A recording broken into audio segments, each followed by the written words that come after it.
Meus amados, graça e paz, quero convidar você a abrir a sua Bíblia no Evangelho do Médico, Evangelho de Lucas, capítulo 15, versículo de número 8, e nós vamos fazer a leitura do texto sagrado, tá certo?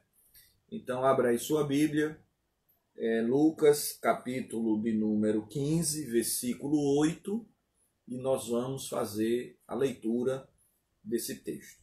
Então assim diz o Senhor: ou qual a mulher que tendo 10 dracmas, se perder uma, não acende a candeia, varre a casa e procura diligentemente até encontrá-la, e tendo-a achado, reúne as amigas e vizinhas, dizendo: alegrai-vos comigo, porque achei a dracma que eu tinha perdido.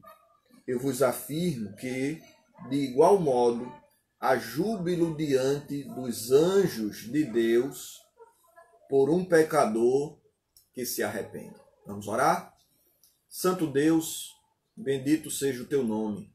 Fala o nosso coração, meu Pai, a cada um de nós, aqueles que estão agitados, aqueles que estão ansiosos, aqueles que estão, ó Deus, em grande aperreio, que a tua bondade venha nesse momento, ó Deus, alcançar os seus corações, renovar as suas vidas, no nome do nosso Senhor e Salvador Jesus Cristo. Amém e amém. Louvado seja Deus. Então, deixe sua Bíblia aberta, seu coração também, e nós vamos meditar na porção da palavra do Senhor aqui descrita. Amados, o livro de Lucas, ele tem algumas peculiaridades que são dignas de nota. Lucas, ele é um dos evangelhos mais evangelísticos, que tem uma proposta bem mais ampla do que Mateus e do que Marcos. Eu falo isso porque a palavra salvação, o termo salvação, ele não aparece nem em Marcos e nem em Mateus. Aparece apenas uma vez em João, enquanto em Lucas aparece 9 vezes. Em Lucas, a salvação é para todas as nações, e a gente observa isso a partir de alguns indícios do texto. Quando os anjos chegam, e é descrito em Lucas, a Escritura diz que eles proferem paz na terra entre os homens. A paz na terra não é só para a nação judaica, não é só para um povo, mas é para todos os homens. A genealogia de Lucas, diferentemente da de Mateus, que vai até Abraão, a genealogia de Lucas, ela vai até Adão, ou seja, ela não se limita ao povo judeu. Em Lucas, o samaritano não é uma expressão de pagão, mas em Lucas o samaritano é bom. Então você vai ver essas peculiaridades no Evangelho de Lucas. O Evangelho de Lucas também é muito forte no seu conteúdo quanto à oração. Para os amados terem ideia, Lucas registra 9 momentos de oração de Cristo, dos quais 7 apenas ele tem. Então veja o quanto Lucas ele escreveu quanto à oração. E aí Lucas vai nos ensinar que nós devemos orar pelos nossos inimigos, da oração, e existem muitas parábolas aqui em Lucas. O juiz iníquo, aqui a gente aprende sobre o amigo importuno. Então, Lucas é um livro que tem uma forte ênfase numa vida de oração. Aqui nós estamos diante de uma parábola que está comprimida no meio de 2 outras parábolas. Então aqui a gente tem a ovelha perdida, temos a dracma perdida e depois nós temos a parábola do filho pródigo. Essas 3 palavras, elas nascem do mesmo ventre contextual. E qual é o contexto dessas três parábolas? O contexto das parábolas está no capítulo 15, versículo 1 e 2, quando os publicanos e os pecadores estão reunidos para ouvir a Cristo, e aí os fariseus e os escribas chegam para murmurar. E a murmuração é como que Jesus, sendo ou dizendo ser um profeta, come e bebe com pecadores. A parábola nasce diante de uma crítica quanto ao ministério de Jesus. A parábola nasce diante de um contexto de indignação por parte de fariseus e escribas, como é que Jesus, um judeu, se comportava daquela forma. Diante disso, Jesus pronuncia três parábolas. A primeira parábola, a ovelha perdida, a dracma perdida e o filho pródigo. Elas têm o mesmo contexto, e o contexto é do Deus que busca, do Deus que é piedoso para com o pecador, do Deus que deixa 99 ovelhas e vai em busca da centésima, do Deus que não permite com que nenhuma do seu rebanho se perca, seja a ovelha ou seja a dracma. E aqui a gente vê algumas semelhanças e algumas distinções.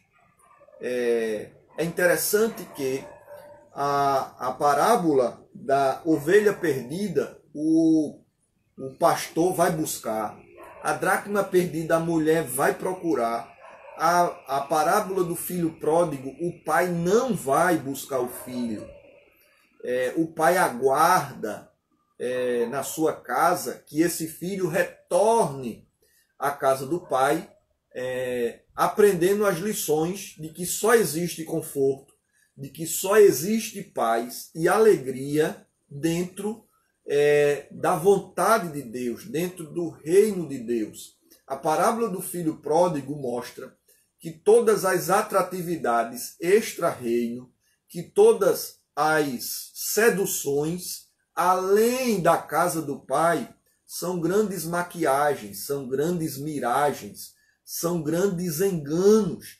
E engana-se qualquer um que abandona a proteção, o cuidado do pai, em prol da satisfação do seu coração pecaminoso, porque o que o mundo tem a oferecer são os farelos de porcos da casa, lá da pocilga do pecado.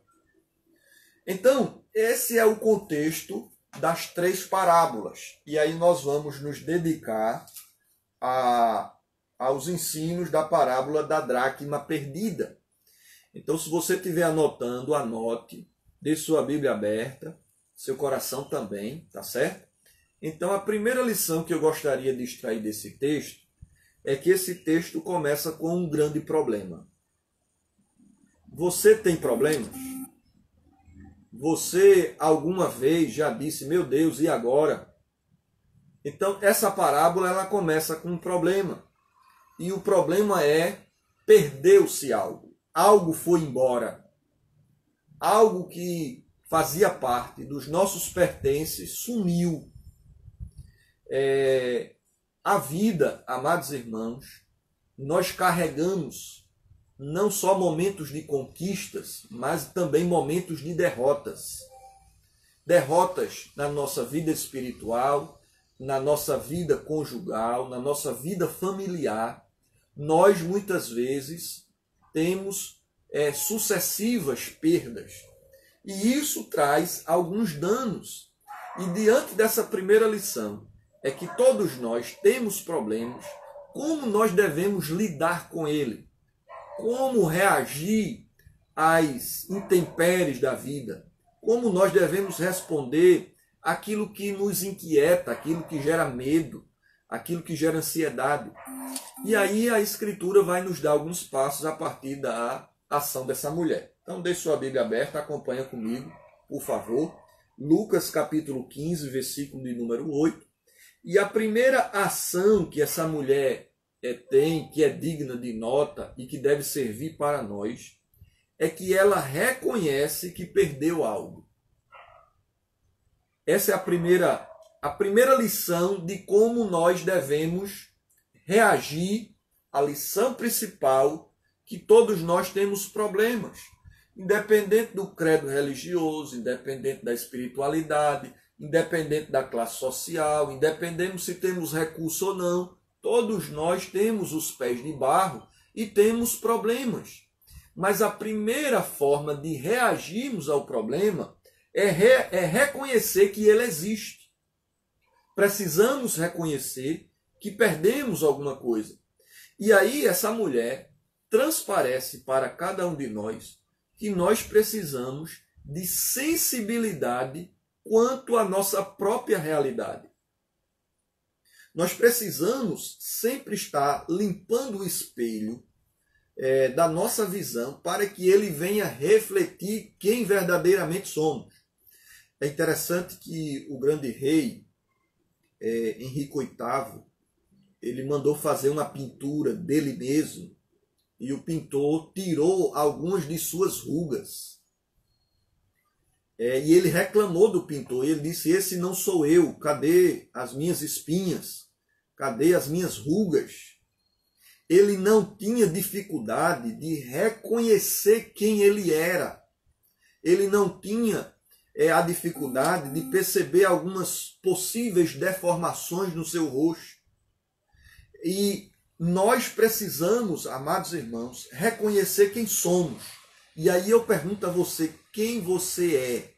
Você perdeu alguma coisa na trajetória de sua vida?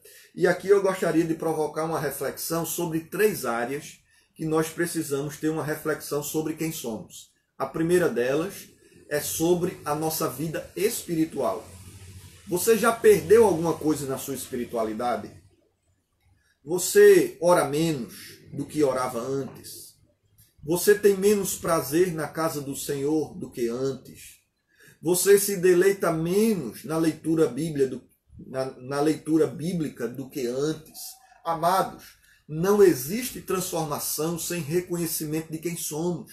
E eu quero convidar você a olhar para você, descobrir quem é você, e você vai fazer isso diante do espelho da Escritura. E aqui eu gostaria de invocar a epístola de João. João, na sua epístola, ele mostra que existem 3 marcas do verdadeiro novo nascimento. A nova vida em Cristo, ela não é desprovida de evidências. E aí João vai mostrar que existem 3 marcas para um verdadeiro cristão. A primeira marca é uma marca moral. Isso vai estar no capítulo 2, versículo 4 e versículo 6. Para João, não existe verdadeira salvação sem a evidência de uma vida ética e moral pautada na Escritura. Para João, nenhuma experiência religiosa é válida se não tem como consequência uma obediência moral à ética da palavra de Deus. E aí, para João, uma evidência da nossa espiritualidade que eu preciso observar é como anda a minha ética, como anda a minha moral. Existem pecados ocultos na minha vida, existem prazeres pecaminosos que são nutridos dia após dia. E quando eu quero lembrar aos irmãos prazeres pecaminosos, não se prenda aos chamados 7 pecados capitais da Igreja Romana, como se aqueles fossem pecados graves e que devem ser purgados e eliminados. Não é só isso. Se eu e você alimentamos desvios morais, isso precisa ser purificado. E se temos prazer nele, isso é evidência de que nós não apenas perdemos algo, mas que nós, quem sabe, nunca tivemos a salvação. João dá uma segunda evidência, que é uma prova social. Primeiro é uma prova moral, segundo é uma prova social. E o que é que ele vai chamar de prova social? João diz, no capítulo 2, versículo 9 e versículo 10, aquele que diz estar na luz e odeia o seu irmão, até agora está nas trevas. Olha o quanto o apóstolo do amor, ele é contundente. Nós precisamos, amados irmãos, olhar para nós, e se eu tenho uma inimizade tamanha se eu tenho intrigas tamanhas que gera ódio no meu coração, que gera um desafeto profundo na minha vida, João está dizendo que até agora você não está na luz. Não quero dizer com isso, amados, que existem algumas relações sociais que transcendem a nossa vontade. A Escritura diz: no que depender de vós, tende paz com todos. É fato que existem algumas coisas que não dependem de nós, mas aquilo que depender de nós, nós devemos incentivar a reconciliação. João vai dizer que aquele que odeia o seu próximo, aquele que odeia o seu irmão, ele é duas coisas. Primeiro, ele é assassino, capítulo 3, versículo 15. Segundo, ele é mentiroso, capítulo 4, versículo 20. Então, assim como essa mulher que observa que perdeu uma de suas dracmas, eu preciso perceber se eu tenho perdido algo na minha espiritualidade. A terceira prova da minha espiritualidade piedosa é uma prova doutrinária. Então, a primeira é moral, a segunda é social, a terceira é doutrinária. Ou seja, à luz de João, a epístola, capítulo 5, versículo 1 e versículo 12, a prova doutrinária é uma fé em Cristo. Eu não posso dizer que tenho verdadeira fé e verdadeira salvação e não creio em Cristo como Salvador. Isso é um engano. E aí João vai trabalhar essa questão. Então eu quero convidar você a fazer uma autoanálise da sua vida espiritual. A segunda área que eu gostaria que você fizesse uma reflexão é quanto à realidade do seu casamento. Como anda o seu casamento? Como andam os beijos, o abraço, a cumplicidade? É triste, amados, nós vermos nos noticiários o quanto tem crescido a violência doméstica nesses dias. O quanto tem crescido a violência psicológica nesses dias. E eu falo de um ambiente doméstico. Eu falo do lar docilar. Casamento, amados irmãos, nós precisamos estar atentos. Alguém já disse de que quando os beijos se acabam, o perigo está à vista. Então você, marido, você, esposa, você precisa ter uma visão sensível, uma visão precisa, se o seu casamento está num progresso ou se ele está regredindo. É uma área que nós precisamos observar. Porque aquela mulher, amados, ela percebe quando falta uma dracma. Quantas vezes nós perdemos coisas que nós nem nos esquecemos? Quem sabe se o seu guarda-roupa é muito cheio. Quem sabe alguma vez você foi lá no seu guarda-roupa e viu uma blusa, viu uma calça, viu um vestido, que você já estava até esquecido dele, mas lá ele estava. Quem sabe você se esquece de uma bolsa, você se esquece da existência de um sapato, da existência de algo. Nós não podemos fazer isso no casamento. Nós não podemos perder a sensibilidade da existência de algumas coisas. Então você precisa observar a realidade do seu casamento. A terceira área que eu gostaria de convidar você a refletir é que você precisa ter uma visão perspicaz, uma visão sensível da realidade da sua família. E aqui eu quero olhar para os seus filhos. Eu quero olhar para os meus filhos. Os seus filhos perderam o costume de alguma coisa? Eles lhe davam mais abraço do que se dá hoje? Eles pediam a bênção e não pedem mais? Eles pediam permissão para algumas coisas e hoje não pedem mais? Eles estão mais agressivos do que ontem? Se acham mais preparados para a vida de ontem a ponto de produzir um desarranjo na estrutura familiar em casa hoje? Se isso está acontecendo, você precisa abrir seus olhos, conversar. Meu filho, por quê? O que é que está acontecendo? Você precisa orar por isso. Essa mulher, ela percebe quando ela perde algo. Ela não percebe quando perde 9, mas quando falta-se uma coisa apenas, ela tem o discernimento. E nós precisamos fazer isso, amados. É impressionante como às vezes existe tanta insensibilidade em alguns pais em não perceberem mudanças de comportamento de filhos que se tornaram mais agressivos, mudaram a rotina de vida, mudaram o linguajar, mudaram o comportamento, mudaram o estilo de roupa, e eles não percebem isso como uma transformação que, quem sabe, não é só da idade, existe algo a mais.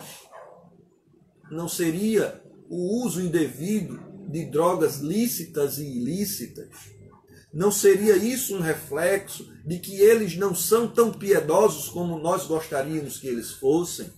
Será que isso não revela uma natureza pecaminosa não perdoada, não lavada pelo sangue de Jesus? Nós precisamos ter essas observações enquanto é tempo, e Provérbios vai nos ensinar sobre isso. Ensina a criança, aquele que encolhe a vara do filho, quando crescer se envergonhar, ele vai se envergonhar. Então perceba que Provérbios tem uma linguagem da antecipação. Muito bem. Dentro desse problema, essa mulher, ela não apenas tem a sensibilidade quanto a essas realidades, mas essa mulher também, ela é digna de uma outra observação. Ela não se conforma em perder pequenos tesouros. Ela não pensa pelo lado racional, na perspectiva de dizendo assim, eu tinha 10, perdi uma, eu tenho 9. Eu sou melhor do que Filomena, que só tem 7. Eu sou melhor do que Maria, que só tem 5. Ela não se conforma com uma moeda que se perdeu, ela quer 10, ela tinha 10. Portanto, ela quer continuar com as 10.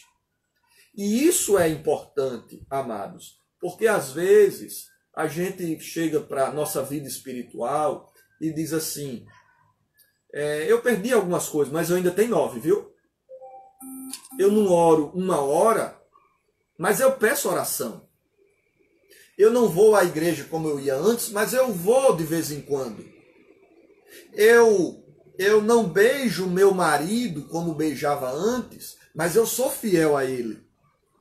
Essa mulher, ela não se limita a isso. Ela quer todas as bênçãos que Deus lhe dá. Ela não faz disso uma briga com Deus, dizendo, Senhor, eu perdi e o Senhor tem que me dar. Senhor, eu decreto, eu determino, eu reivindico. Não, ela não tem esse comportamento. A Escritura diz que ela não se conforma e ela vai atrás. Agora, uma coisa aqui é interessante, dentre outras. Onde é que ela perde essa dracma? Ela não perde a dracma no forró. Ela não perde a dracma no pagode. Ela não perde a dracma no shopping. Ela não perde a dracma numa viagem, ela perde em casa. E isso é muito importante nesse texto.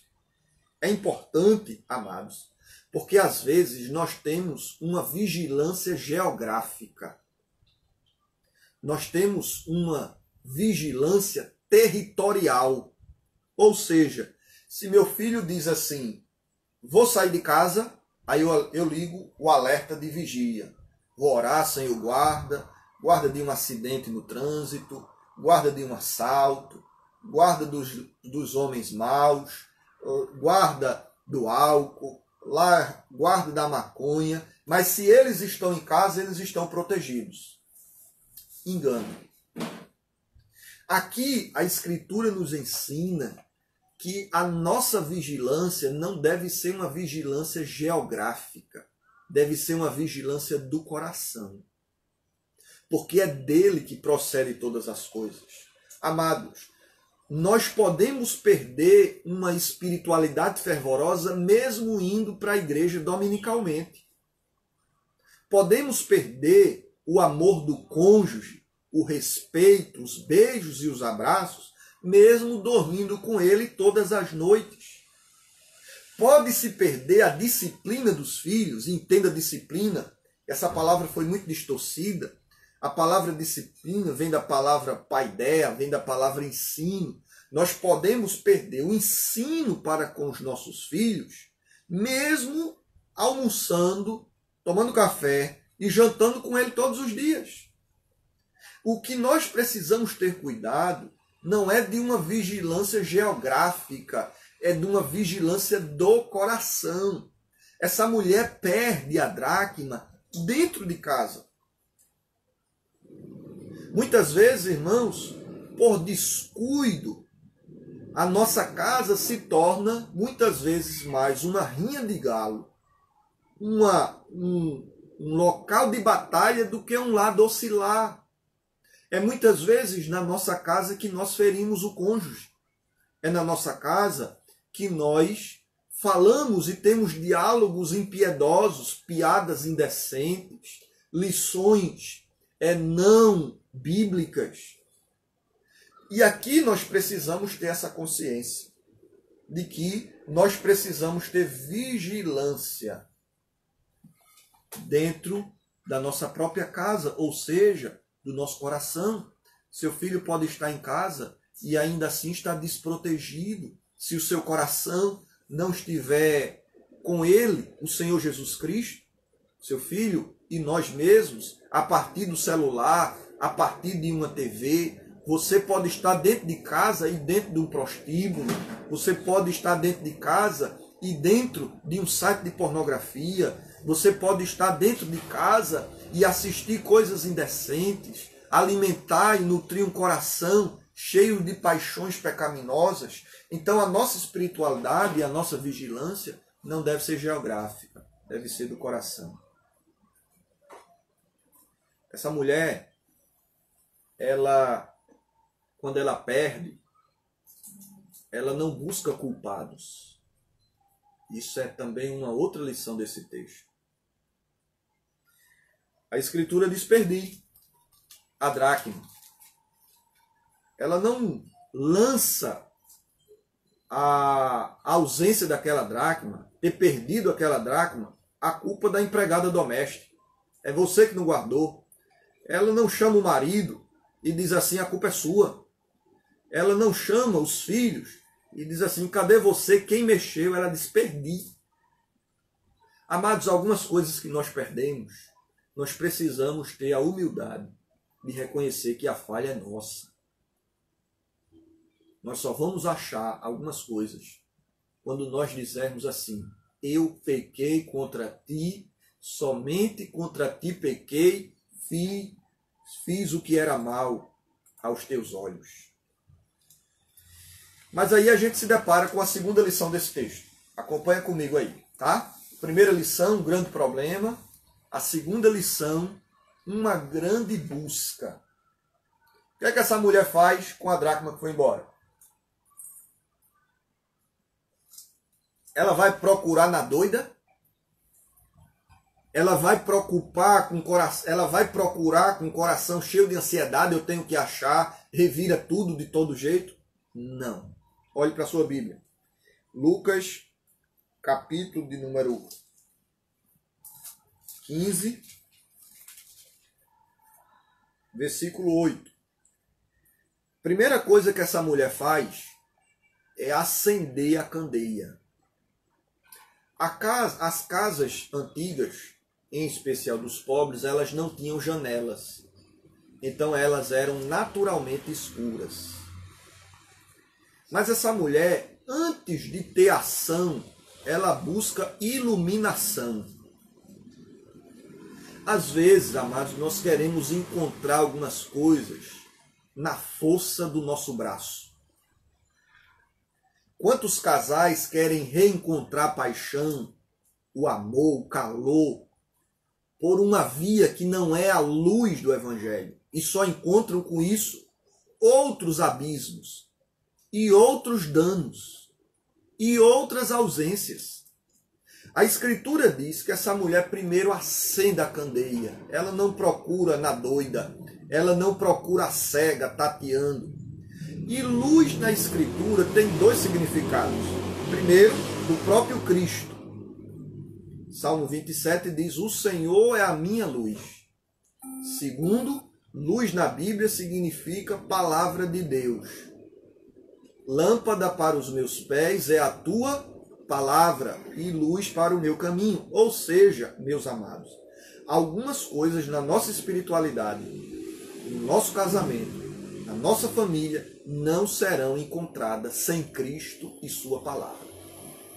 Então, antes de você chorar pelo que você perdeu, antes de você buscar o que não existe mais, eu quero convidar você a acender a lâmpada, que é a palavra do Senhor.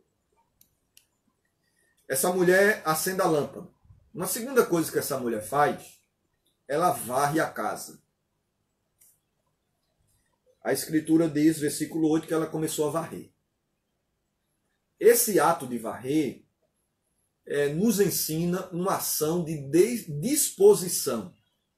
Essa mulher está disposta a achar. Ela está disposta a varrer. Ela está disposta a mexer os móveis. Ela está disposta a levantar a poeira. Ela está disposta a uma renúncia porque ela quer achar. Quem quer achar tem que trabalhar. Quem quer achar tem que suar a camisa. Quem quer achar tem que ter disposição para encontrar o que se busca. Mas essa mulher varre, e essa varrida dessa mulher, ela tem algumas lições para nós. Ela tem pelo menos duas. A primeira, ela varre com diligência. Veja que a Escritura diz assim, procura diligentemente, ou seja, ela procura com acuidade, com cuidado, com atenção, ela investe tempo, ela investe energia, ela tem cuidado para não varrer o que ela procura e perder, ainda mais, se é que é possível, aquilo que ela percebe a ausência. Além de diligência, a Escritura diz que ela procura com perseverança.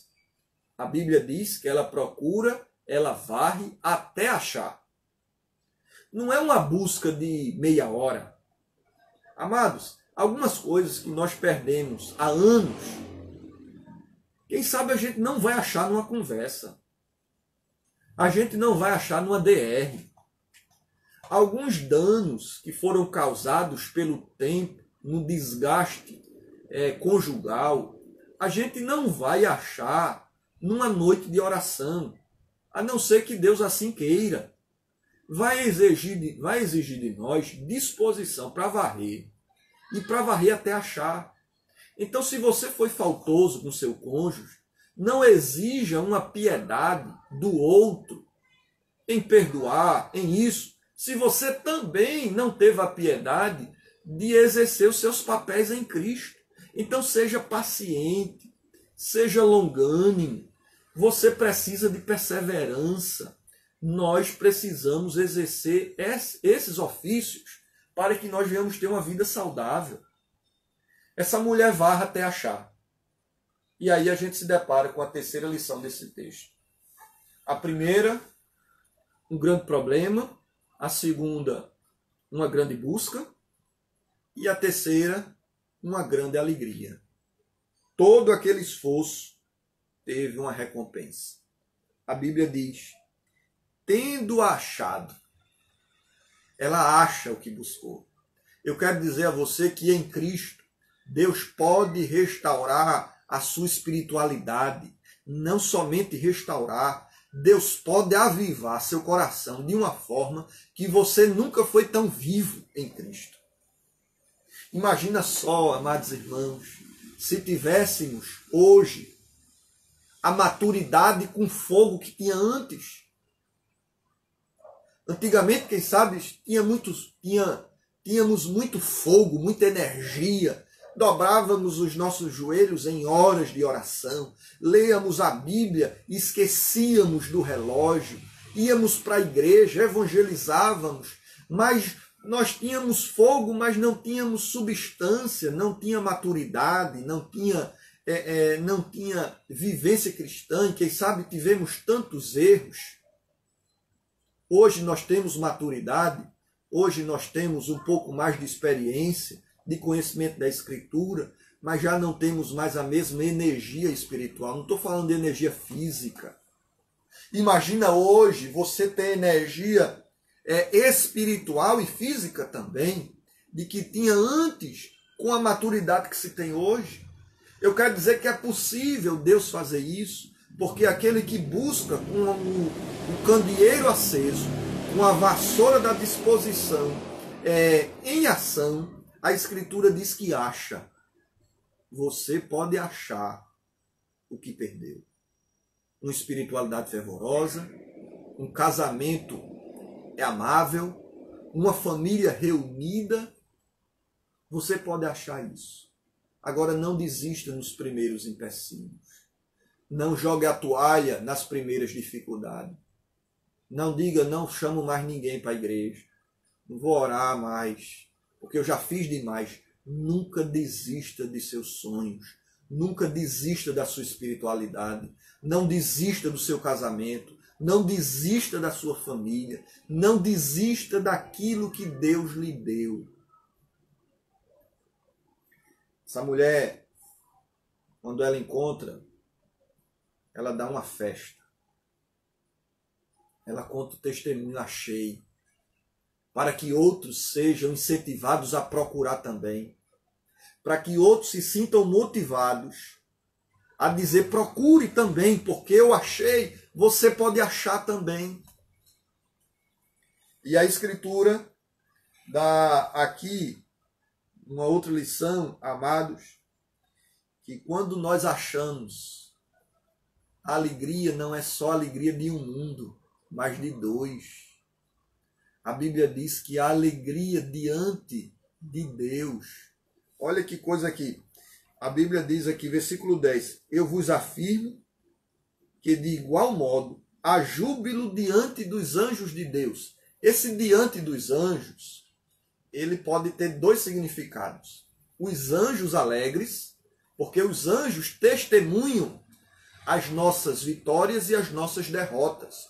Os anjos contemplam as nossas ações. É por isso que Paulo, em 1 Coríntios capítulo 11, ele vai falar sobre a ordem do culto, ele vai falar sobre a liderança masculina, que as mulheres não devem profetizar sem o uso do véu, por conta dos anjos. E a ideia é que os anjos contemplam a nossa ação. Então a primeira ideia aqui é que existe alegria entre os anjos.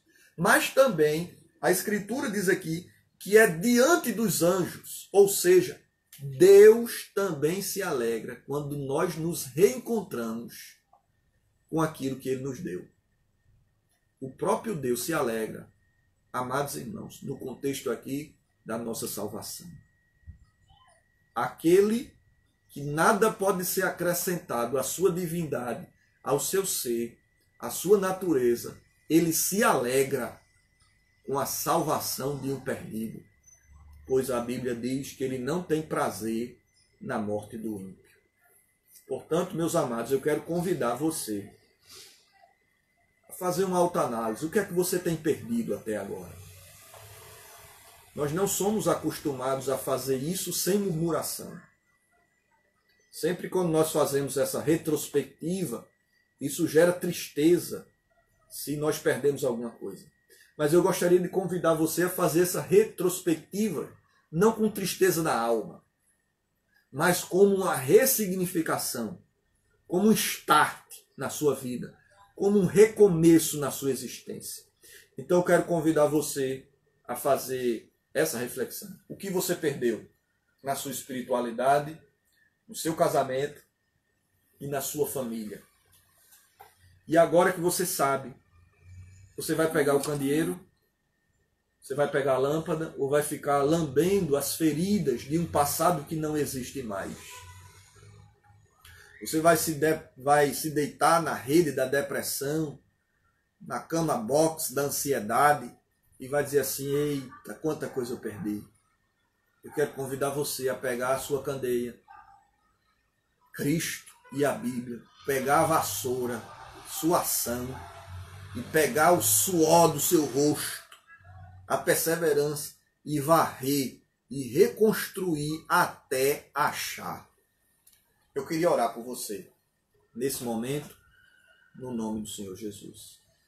Se você está com sua família, pega na mão aí da sua esposa, dos seus filhos. Pega aí na mão, por favor. Chama aí aqueles que estão longe. Se existe alguém que saiu da sala, que saiu do quarto, que saiu do ambiente, chama ele aí. Assim, vem cá, nós vamos orar agora em família. Nesse momento, para a honra e para a glória de Deus Pai. Então vai chamando aí o pessoal. Eu vou esperar um pouquinho você chamar todos, tá? Então a minha família chegou aqui. Girlene, Thalita, Jonatas. Então quero convidar você a orar em família agora. E refletir sobre essa mensagem. O importante não é o que a gente escuta somente, é o que a gente decide. O que vamos fazer depois dessa mensagem, tá? Então vamos orar. Eu quero pedir a Girlene para fazer essa oração, que Deus esteja chegando aí no seu lugar, no nome de Jesus. Senhor, em nome de Jesus, nós queremos te louvar, exaltar, bendizer o teu nome, porque o Senhor nos sonda e nos conhece. Sabe quando nos assentamos e nos levantamos. E de longe, ó Deus, conhece os nossos pensamentos. Senhor, o Senhor sabe exatamente as áreas da nossa vida que temos perdido, o que temos perdido e aquilo que precisamos restaurar. Que o Senhor nos ajude, ó Deus, a percebermos com clareza aquilo que foi perdido e dá-nos força, Senhor, para buscarmos até encontrar. Que o Senhor nos dirija, nos ajude, nos dê forças, nos dê graça, nos dê perseverança para sermos aquilo que o Senhor quer que sejamos.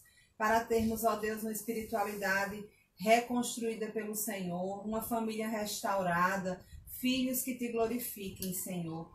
Ajuda-nos, ó Deus, na nossa espiritualidade, nos nossos casamentos, na criação dos nossos filhos, para que em tudo o teu nome seja glorificado nas nossas vidas. Porque quer comamos ou bebamos ou façamos qualquer outra coisa, tudo deve ser para a tua glória. Então nos ajuda, Senhor, porque sem ti nada podemos fazer. Em nome de Jesus. Amém. Amém. Meus amados, perdoe, recomece. Se existem feridas abertas, quem sabe contendas matrimoniais, desavenças internas, todos nós, quem sabe, estamos em maior ou menor proporção ansiosos, nervosos, impacientes. Toda uma rotina foi mudada. Então eu quero convidar você a perdoar, a se reaproximar daqueles que ofendeu você ou que você ofendeu. Então, reaproxima do seu esposo, dos seus filhos, dá aquela ligadinha para aquela pessoa, quem sabe distante, do seu irmão de sangue, que você não ligou para ele ainda nessa pandemia toda. Aquele primo, aquela tia, faz uma oração por eles. Né? Vamos testemunhar de um coração transformado. E aí, quem sabe, a pessoa vai dizer assim, mas pastor, ele vai estranhar, vai achar que eu estou pedindo alguma coisa, que ache. É a sua vida com Deus. Então reaproxime do seu irmão, manda uma mensagem para ele. Pastor, eu estou intrigado. Manda uma mensagem a si mesmo. Construa pontes e não muros.